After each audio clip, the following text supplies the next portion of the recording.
এখানে দেখা যাচ্ছে একটা বোট অলরেডি ভেঙে গেছে। সিচুয়েশন কতটা ক্রিটিক্যাল, বাসের টায়ার পাঞ্চার হয়ে গেছে।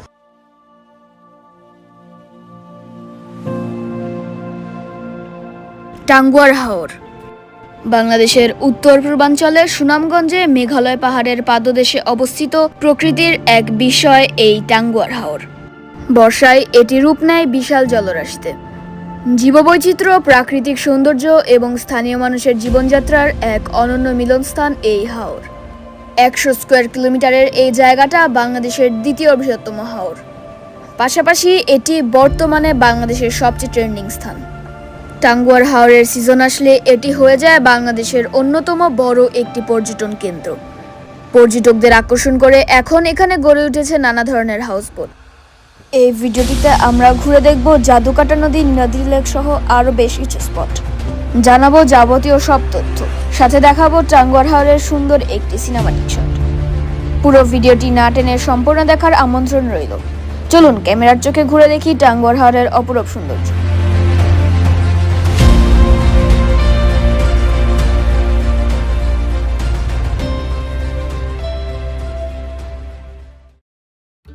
আজকের আমাদের যাত্রাটি শুরু করছি ঢাকার কলাবাগান থেকে। ঢাকা থেকে সুনামগঞ্জ যাওয়ার জন্য আমরা বেছে নিয়েছি রাত 10টার শ্যামলী এনার ট্রাভেলসের একটি স্লিপার বাস। আমাদের বাস এখন সুনামগঞ্জের উদ্দেশ্যে ছেড়ে যাবে, আমরা তাই বাসে উঠে পড়েছি। যাত্রাপথে এটি আশুগঞ্জের উজানভাটি হোটেলে যাত্রা বিরতি দিয়ে থাকে। হাইওয়ে রেস্টুরেন্টগুলোতে খাবারের দাম তুলনামূলক বেশি হয়ে থাকে, তাই খাবার অর্ডার করার আগে দাম সম্পর্কে জেনে নেবেন। 30 মিনিটের একটি বিরতির পর আমরা আবার ছুটে চলছি সুনামগঞ্জের পথে। জেনে রাখা ভালো, ঢাকা থেকে সুনামগঞ্জের দূরত্ব প্রায় 250 কিলোমিটার, যা পাড়ি দিতে আমাদের প্রায় 8 থেকে 10 ঘন্টা লাগবে। সবকিছু ঠিক থাকলে আমরা সকাল 8টা নাগাদ সুনামগঞ্জে পৌঁছে যাব।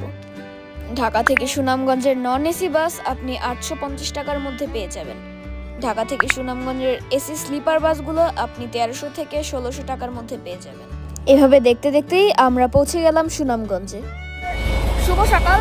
আপনারা জানেন আমরা শ্যামলী এনআর ট্রাভেলসের এই বাসটিতে করে গতকাল রাতে ঢাকা থেকে সুনামগঞ্জের উদ্দেশ্যে রওনা দিয়েছিলাম। এখন সকাল 8টা বাজে এবং আমরা সুনামগঞ্জে এসে পৌঁছালাম। বাস থেকে নেমে 30 টাকা দিয়ে একটি অটো ভাড়া করে নিলাম, যা আমাদেরকে সুনামগঞ্জেরই একটি ঘাটে নামিয়ে দিবে, মূলত যেখানে আমাদের বোটটি বর্তমানে পার্ক করা হয়েছে। গতকাল রাতে প্রচন্ড বৃষ্টি হওয়ার কারণে এখানকার রাস্তার অবস্থা খুবই খারাপ। এই ঘাটের এখানে হচ্ছে অনেকগুলো হাউসবোট রাখা আছে, একদম কোনায় হচ্ছে আমাদেরটা। কাদা মাটি, রাস্তা ভাঙা। এটি হচ্ছে সিনথিয়াস ওয়াটার পয়েন্ট। এটা আমাদের বোট, এটা হচ্ছে করিডোর। এটা আমার রুম, আমি দেখাচ্ছি। আমাদের রুম হচ্ছে এটা। একটা লার্জ বেড আছে, এখানে হচ্ছে একটা এসিও আছে, আর সবগুলোর সাথে কিন্তু অ্যাটাচড ওয়াশরুম আছে। এটা হচ্ছে একদম সামনের দিকে আমাদের রুমটা, বোটের একদম সামনের অংশটা। এখানে ছাদটা খুলে দেওয়া হচ্ছে, আর হচ্ছে এই যে দোলনার ব্যবস্থা আছে। এইটা হচ্ছে ওদের ছাদ। আর হাউসবোটটা কিন্তু অনেক বড়। আমি একটু পর তোমাদেরকে হচ্ছে ড্রোনটা ফ্লাই করে দেখাবো। এখানে দেখা যাচ্ছে খুব সুন্দর করে আর্জেন্টিনা এবং ব্রাজিলের ফ্ল্যাগ লাগানো হয়েছে। সামনে থেকেও কিন্তু ওঠার একটা ব্যবস্থা আছে এবং আপনি চাইলে পিছন থেকেও ওঠানামা করতে পারবেন। আমাদের ওয়েলকাম ড্রিঙ্কস চলে এসেছে। সাধারণত হাউসবোটগুলো হচ্ছে প্রথম দিন ওয়াচ টাওয়ার, তারপর নীলাদ্রি লেক এরকম জায়গায় ঘুরে রাতে টেকের ঘাটে থাকে। তবে আমাদের হচ্ছে প্ল্যানটা চেঞ্জ করা হয়েছে। আমরা দ্বিতীয় দিনের প্ল্যানটা ছিল ওইটা প্রথম দিনে এক্সিকিউট করব। তো আমরা আজকে প্রথমে যাব হচ্ছে জাদুকাটা নদীতে এবং রাতে হচ্ছে জাদুকাটা নদীতেই থাকবো। কালকে আমরা ওয়াচ টাওয়ার এবং হচ্ছে বাকি যে স্পটগুলো আছে প্রথম দিনে সেগুলো ঘুরে দেখব। এভাবে আমরা এখন ব্রেকফাস্ট করব। এখানে খিচুড়ি, ডিম, রোস্ট, শসা, লেবু, সালাদ আর কি, এদিকে মেবি চাটনি। সকালের মেঘলা ওয়েদারে এই খাবারগুলো খেতে বেশ ভালো লাগছিল। খাবারের স্বাদ বেশ ভালোই। সিনথিয়াস ওয়াটার পয়েন্ট্রি শুরু করলো তার যাত্রা। দূরে দেখা যাচ্ছে মেঘালয়ের পাহাড়, আর এভাবে আমরা চলে যাচ্ছি সুনামগঞ্জের বুক চিরে বয়ে যাওয়া সুরমা নদী দিয়ে আমরা এখন ছুটে চলছি আজকের আমাদের প্রথম স্পট জাদুকাটা নদীর উদ্দেশ্যে। সুরমা বাংলাদেশের দীর্ঘতম নদী, পাশাপাশি এটি ভারত বাংলাদেশের একটি আন্তঃসীমান্ত নদী যা বাংলাদেশে প্রবেশ করার পরে সিলেট এবং সুনামগঞ্জের ভেতর দিয়ে বয়ে গেছে। এখন আমি আপনাদেরকে যেই শটগুলো দেখাচ্ছি সেগুলো আমি কিছুটা সিনেমেটিক্যালি দেখানোর চেষ্টা করছি, তবে আপনারা যদি টাঙ্গুয়ার হাওরের আসল একটি সিনেমেটিক ভিডিও দেখতে চান তাহলে কমেন্টে জানাবেন। আমরা এখন সুরমা নদী রেখে জাদুকাটার দিকে প্রবেশ করছি। এখন আমাদের ফটোশুটিং চলতেছে। পানি যদিও একদম নীল না, একটু খোলা খোলা, তবে সামনে আমরা যেখানে যাচ্ছি সেটা হচ্ছে জাদুকাটা নদী, ওইখানটা হচ্ছে পানি আবার নীল। আমি এখন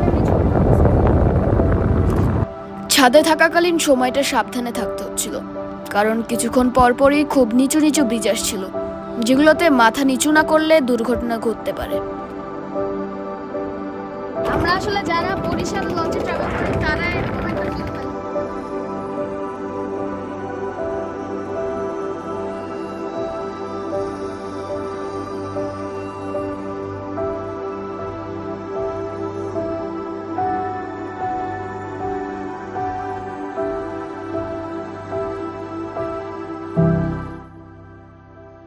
এটা হচ্ছে একটা লার্জ রুম, এখানে 2টা বেড আছে। আর বোট ছাড়ার পর কিন্তু বাইরের খুব সুন্দর ভিউ পাচ্ছি আমরা রুম থেকেই।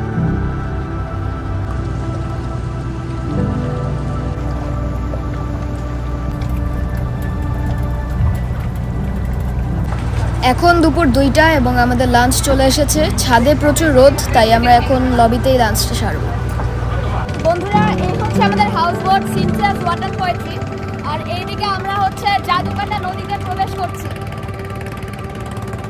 জাদুকাটার নীল স্বচ্ছ পানিটা আমাদের মুগ্ধ করছে, আমি তোমাদের দেখাচ্ছি। সবকিছুই ঠিকঠাক আছে, তবে একটু বৃষ্টি হলে আরো ভালো লাগতো।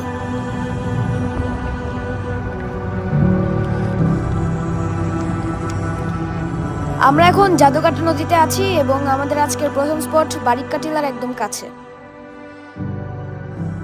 150 টাকা দিয়ে আমরা একটা বাইক নিলাম। এটা হচ্ছে আমাদেরকে একদম বারিক্কা টিলা নিয়ে যাবে, আবার এখান থেকে হচ্ছে বোটে নিয়ে যাবে। যদিও দূরত্ব অত বেশি না, তবে 150 টাকা আমার কাছে একটু বেশি মনে হয়েছে। এখানে আরেকটি স্পট আছে মিনি সুইজারল্যান্ড। আমার প্ল্যান আছে এইটা দেখে আমরা মিনি সুইজারল্যান্ডও দেখে আসবো, তখন হয়তো আরো 100 টাকা এক্সট্রা দিতে হতে পারে। এদিকে হচ্ছে সীমান্ত পিলার, আমরা ওইখানে হচ্ছে আমাদের নামাইছে।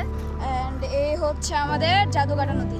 এদিকে হচ্ছে বাংলাদেশ এবং এদিকে হচ্ছে ভারত, অর্থাৎ এইদিকে যা আছে সবই হচ্ছে ভারতের, আর এইদিকের সবকিছু আমাদের। পিছনে হচ্ছে অনেক ঘোড়া দেখতে পাচ্ছ, এগুলো তোমরা 100-150 টাকা দিয়ে ভাড়া করে ঘুরতে পারো। আমরা হচ্ছে মিনি সুইজারল্যান্ড নামক একটি স্পটে আসলাম। দেখতে পাচ্ছ এটা হচ্ছে আসলে একটা পাহাড়ের চূড়া টাইপের, এখান থেকে নিচের গ্রামগুলো দেখা যাচ্ছে। এখানে আসলে ড্রোন ফ্লাই করলে আরো সুন্দর ভিউ পাওয়া যাইতো, তবে ওই যে সমস্যা, ওই যে দূরে হচ্ছে কাঁটাতার, যেটার জন্য আমাদের হচ্ছে ডিজিআই অ্যাপ্রুভ করবে না। পাহাড়ের চূড়াতেও বাজার একমাত্র বাংলাদেশেই সম্ভব।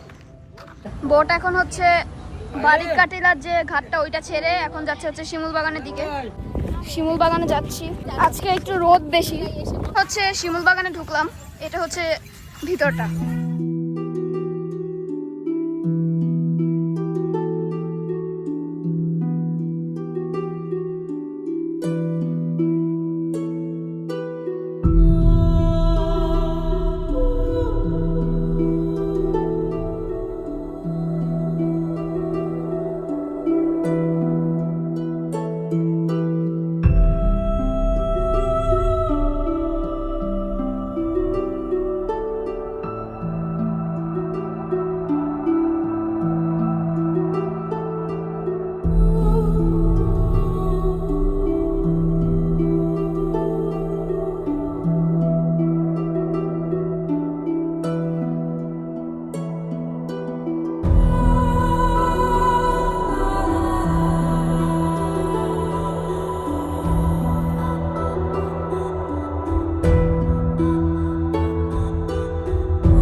নিজের চোখে না দেখলে আসলে এটা কোনোভাবেই বোঝানো যাবে না।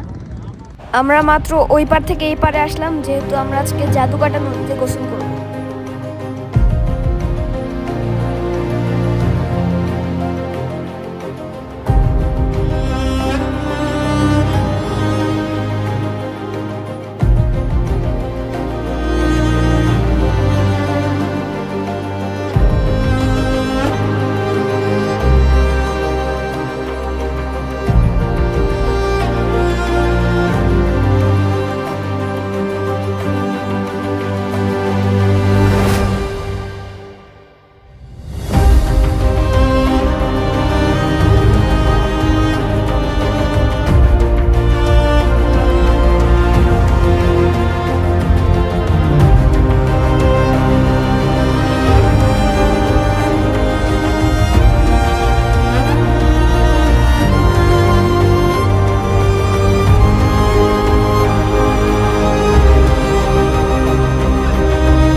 সন্ধ্যার স্ন্যাক্স চলে এসেছে। এখানে হচ্ছে চিকেন ফ্রাই দিয়েছে উইথ সালাদ।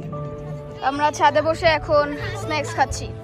এখানে হচ্ছে আমাদের হাউস বোট। আমরা এখন হচ্ছে বারিক কাটিলার যে বাজারটা ওইখানে আছি, এখন বাজারে যাব।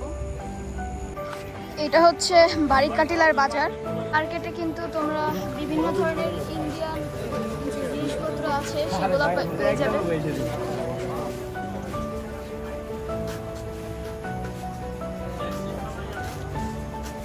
আমরা এখন ডিনার করতে ছাদে যাচ্ছি।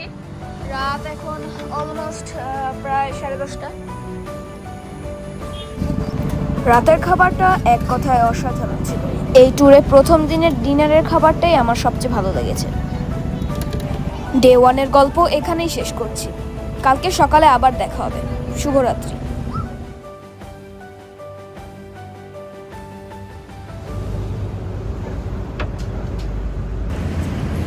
শুভ সকাল নীলাদ্রি লেক থেকে। আমরা এখন নীলাদ্রি লেকের কাছে আছি, মানে টেকের ঘাটে।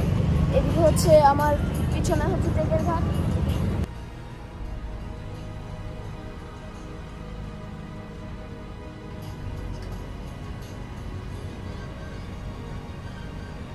এখন সকালের ব্রেকফাস্ট চলছে। এখানে আখনি বলে, এটা একটা বিরিয়ানি টাইপের। এখানে ডিম, সালাদ। ব্রেকফাস্ট করেই আমরা এখন চলে যাচ্ছি নীলাদ্রি লেকের কাছে, যে আমি একটু ড্রোনটা উড়িয়ে আপনাদেরকে সুন্দর কিছু এরিয়াল ভিউ দেখাবো।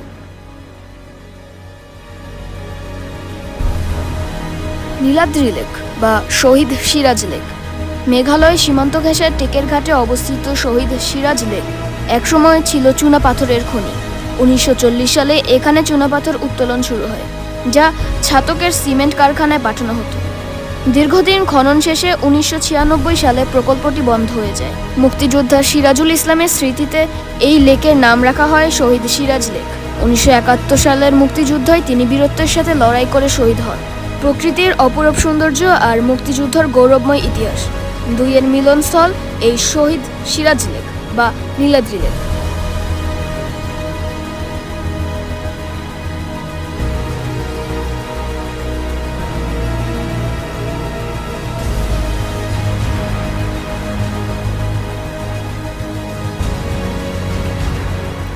আমাদের নীলাদ্রি লেকে একটু বোট রাইড করার ইচ্ছা ছিল, তাই আমরা একটা বোট নিলাম। আমাদের থেকে 250 টাকার মতো নিল। নীলাদ্রি লেকে আমরা প্রায় এটা নিয়ে 10 মিনিট ঘুরবো। স্থানীয়দের ভাষ্যমতে আমরা এখন যেখানে আছি এটার গভীরতা প্রায় 200 হাত। তাই কেউ যদি নীলাদ্রি লেকে নামার প্ল্যান করে থাকেন অবশ্যই মাঝখানে আসবেন না। নীলাদ্রি লেকে কিছুক্ষণ সময় কাটিয়ে এখন আমরা যাচ্ছি লাকমাছড়ার কাছে। এই হচ্ছে সেই লাকমাছড়ার যে ছড়া। আমরা এখানে বেশিক্ষণ থাকতে পারবো না, কারণ আমাদের আরো একটা স্পট আছে, ওইটা এখনো কভার করা হয়নি। তো লাকমাছড়ার পানি অনেক ঠান্ডা। আমরা হচ্ছে লাকমাছড়া ঘুরে আসলাম। আমাদের বোট ছেড়ে দিয়েছে। আমরা এখন যাচ্ছি এই ট্যুরের লাস্ট গন্তব্য বা সবচেয়ে ফেমাস যে স্পটটা, ওয়াচ টাওয়ার। আমার পাশ দিয়ে একটা নৌকা যাচ্ছে, দেখতে খুব সুন্দর লাগছে, তাই এটারও ভিডিও করলাম। আমাদের এই বোটে পার পারসন ভাড়া লেগেছে প্রায় 8,000 টাকার কাছাকাছি। আপনারা যদি কেউ আসতে চান স্ক্রিনে দেওয়া নাম্বারে যোগাযোগ করতে পারেন।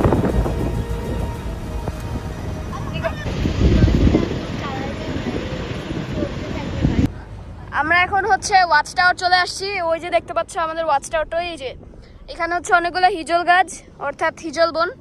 আমরা আশা করি আর 5 মিনিটের মধ্যে হচ্ছে ওয়াচ টাওয়ারে পৌঁছে যাব। আমরা এখন একটি ছোট ট্রলার নিয়ে ওয়াচ টাওয়ারের কাছে যাচ্ছি, যেহেতু বড় হাউস বোটগুলোকে আসলে ওয়াচ টাওয়ারের কাছে যেতে দেওয়া হয় না। এই ট্রলারগুলোর ভাড়া হাউস বোটের প্যাকেজের মধ্যেই আছে।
ওয়াচ টাওয়ারে কিছুক্ষণ ঝাপাঝাপি করে আমরা এখন আবার বোটে ফিরে যাচ্ছি। এই দৃশ্যটি দেখে মনে হতে পারে 2টি বোট একসঙ্গে ধাক্কা খেয়ে ভেঙে গেছে। আসলে বিষয়টা তেমন না, এখানে 3টি বোট এমনভাবে চড়ে আটকিয়েছে দেখে মনে হচ্ছে ভেঙে গেছে। দুপুরে লাঞ্চ চলে এসেছে, এখানে সাদা ভাত আরও কিছু তরকারি আছে। খুব নিচে একটা ব্রিজ আসছে।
ঘাটের প্রায় কাছাকাছি, তবে এই সময়টা এসে অনেক ঝড়ো হাওয়া পাচ্ছি আমরা।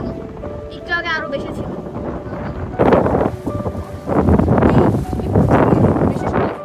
ঘাটের প্রায় কাছাকাছি চলে এসেছি, তবে এই সময়টায় এসেই এখন আমাদেরকে ঝড়ের কবলে পড়তে হলো। বোট প্রচুর পরিমাণে দুলছে, দেখা যাক কি হয়। নতুন এক্সপেরিয়েন্স হচ্ছে, অনেক ঢেউ এখানে। এতক্ষণ পরিস্থিতিটা এত ক্রিটিক্যাল ছিল, আমি ভিডিও করতে পারিনি। আচ্ছা, এই যে ঘাটে চলে আসছি, ঘাট করবে। ভাত ও ডিম দিয়ে নৈশভোজ সেরে আমরা এখন চলে এসেছি বাস এটা হচ্ছে আজকের আমাদের বাস বেঙ্গল পরিবহনের। হচ্ছে 9টা 1 মিনিটে ছেড়ে যাবে।